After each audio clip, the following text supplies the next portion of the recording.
Hola, mi nombre es Ernesto Fregoso Valderas y el día de hoy les voy a hablar sobre el libro El Sistema Constitucional en las Declaratorias de Procedencia en el Juicio de Desafuero del autor Juventino B. Castro. De manera introductoria podemos decir que el fuero es una de las palabras más vagas con un número de gran contextos en la rama del derecho, entre los que podemos encontrar compilaciones o códigos generales de leyes o la Carta de Privilegios o aquel instrumento de exenciones de gabelas, entre otros muchos significados. Pero el que hoy nos interesa estudiar es el fuero como esa facultad que le da la ley a ciertas autoridades para que en el ejercicio de sus funciones y durante el mismo periodo sean inatacables, incuestionables, insancionables e inamovibles. Podemos encontrar el fundamento legal en el artículo 111 de la Constitución Política, que dice que el fuero es limitado para ciertos funcionarios con tareas de especial significado en la vida jurídica y política del país. Según el artículo 111, los diputados y senadores del Congreso de la Unión, los ministros de la Suprema Corte de Justicia de la Nación, los magistrados de la Sala Superior del Tribunal Electoral, los consejeros de la Judicatura, los secretarios de despacho, el fiscal general de la República, así como los consejeros del presidente y los consejeros electorales del Consejo General de la Institución Nacional Electoral, son personas que tienen fuero constitucional.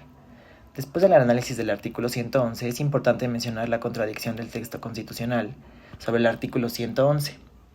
en específico del fuero.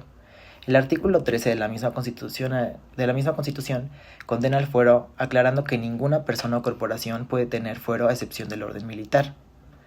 Y lo que pretende el autor al señalar estas contradicciones constitucionales es dar preámbulo a sus ideas de reforma del texto constitucional,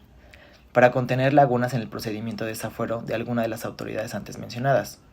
Por lo que el autor advierte que es difícil entender el fuero, incluso lo es para la misma Constitución, pues en ninguna de sus disposiciones clarifica el concepto del fuero, ni los que lo gozan, cómo cesa o cómo se deja de gozarlo. Ahora les voy a hablar un poco de los antecedentes del fuero. En la Constitución de 1824, la primera que rigió en el México independiente, se ordena en los artículos 39, 40, 43 y 44 un procedimiento para que cualquiera de las dos cámaras se constituya como un gran jurado para conocer sobre acusaciones a sus miembros y así declarar bajo voto haber lugar a la formación de la causa, quedando el acusado suspenso de su encargo y puesto a disposición del tribunal competente. En la Constitución de 1836, en el artículo 49, se establece que las acusaciones por la comisión de delitos del orden común permitirán que cualquiera de las cámaras declare si ha lugar o no, y en caso de ser afirmativa, pone a disposición del tribunal competente. En la de 1857, en sus artículos 103 y 104, se otorgan facultades al Congreso, erigido un gran jurado para declarar si se procede contra algún alto funcionario.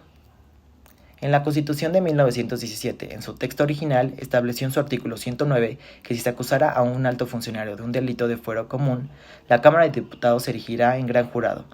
Declarará por mayoría de votos si ha o no lugar a proceder contra el acusado. En caso de afirmativa, el acusado queda, por la misma declaración, separado de su encargo y sujeto a los tribunales comunes, salvo el presidente de la República. Pero en el artículo 110 original se precisa que no gozan de fuero constitucional los altos funcionarios de la Federación, por delitos oficiales, faltas o omisiones en que incurran en el desempeño de su empleo, cargo o comisión pública que hayan aceptado durante el periodo que conforme la ley que disfrute del fuero. Esa es la única normativa que hace mención al fuero, pero en la reforma del 28 de diciembre de 1982 se modificó lo antes mencionado y se abandonó la única mención que existía sobre el fuero, así como lo que podíamos llamar desafuero mediante declaración de procedencia. Ahora les voy a hablar un poco de la procedencia del juicio político. Para comenzar es importante señalar que el artículo 9 de la Ley Federal de Responsabilidades de los Servidores Públicos precisa que cualquier ciudadano bajo su más estricta responsabilidad podrá formular por escrito una denuncia contra un servidor público ante la Cámara de Diputados, siempre que esta denuncie esté apoyándose en pruebas documentales o elementos probatorios para establecer la existencia de la infracción y estar en condiciones de presumir la responsabilidad del denunciado, mismas que serán valoradas por la Comisión Especial de la Cámara de Diputados para declarar su procedencia.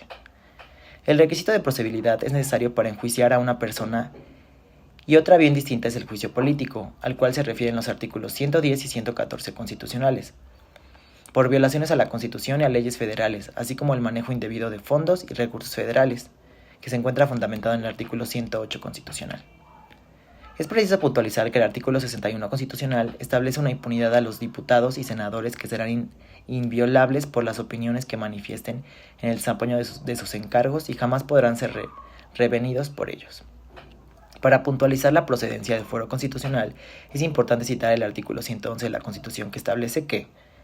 la Cámara de Diputados declarará por mayoría absoluta de sus miembros presentes en sesión si ha o no lugar a proceder contra el inculpado. Si la resolución de la Cámara fuese negativa, se suspenderá todo procedimiento ulterior, pero ello no será obstáculo para que la imputación por la comisión del delito continúe su curso cuando el inculpado haya concluido con su ejercicio de su encargo, pues la misma no perjuzga los fundamentos de imputación si la Cámara declara que ha lugar. Después el sujeto quedará a disposición de las autoridades competentes para que actúen con arreglo de la ley, para poder proceder penalmente por los delitos federales contra los ejecutivos de las entidades federativas, diputados locales, magistrados de los tribunales superiores de justicia de las entidades federativas y en su caso los miembros de los consejos de las judicaturas locales y miembros de los organismos a los que las constituciones locales les otorga autonomía, y se seguirá bajo el mismo procedimiento establecido en este artículo. Pero en este supuesto la declaración de procedencia será para el efecto de que se comunique a las legislaturas locales para que en ejercicio de sus atribuciones procedan como corresponda a las declaraciones y las resoluciones de la Cámara de Diputados y Senadores. Cabe aclarar que las decisiones y resoluciones de la misma Cámara de Diputados y Senadores son inatacables. El efecto de la declaración que ha lugar a proceder contra el inculpado será separarlo de su encargo en tanto esté sujeto a un proceso penal. Si ésta culmina en una sentencia absolutoria, el inculpado podrá reasumir su función. Si la sentencia fuese condenatoria y se tratara de un delito cometido durante el encargo, no se concederá al reo la gracia del indulto.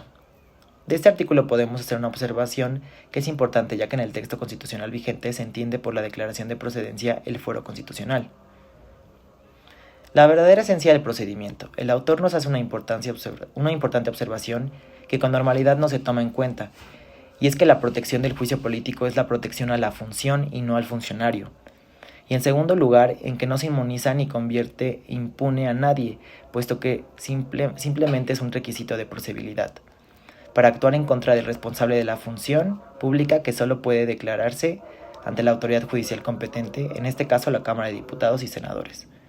mismos a los que se les exige una apreciación de tipo jurídico y otra que permita juzgar las consecuencias sociales del desafuero, ya que el propósito constitucional de establecer un fuero constitucional es proteger a una función pública que la Constitución y la ley desean se desarrolle por los titulares de la función sin interrupciones ni malintenciones de personas interesadas. Es por ello que si un alto funcionario resulta al lugar en la declaración de procedencia, de inmediato se designa un sustituto que cubra su encargo durante el tiempo que se determina su responsabilidad.